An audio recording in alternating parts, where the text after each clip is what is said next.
Suffering from post-traumatic stress disorder, David Hawkins had to leave the military after being declared unfit for deployment. As Gerry Dewan tells us, Hawkins is lobbying for changes in order to help others in the same situation. After receiving his formal release papers last Friday, David Hawkins is trying to move on with his life.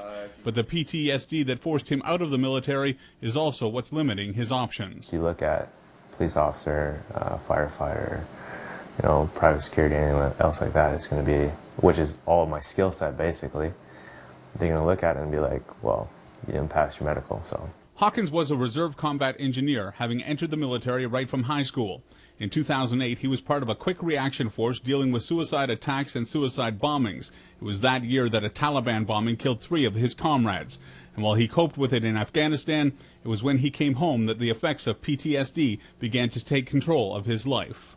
We're in, a manly job type deal, I want to say. Like, it's self-medicate, keep going. Self-medicate, keep going. Suck it up. Let's do it. And that's what we do. And then I just figured once I got home, everything would go back to normal. But it didn't, so that's where I'm stuck with now. With the military having declared Hawkins unfit to deploy, he was told he was being released from service, just over a year short of the required 10 years that would make him eligible for a pension. All he gets is the money he contributed to that pension and a letter of thanks.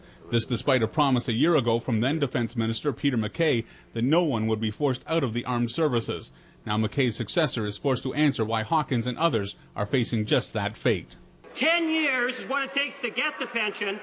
People 9 years service, and they're given the pink slip by this Conservative government, Mr. Speaker. Ill and injured Canadian Force members are provided with physical, mental, and occupational therapy services for their eventual transition to civilian life, Mr. Speaker. Members are not released until they are prepared.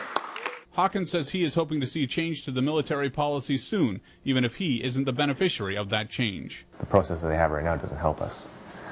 So something needs to be looked at and adjusted. Gerry Dewan, CTV News.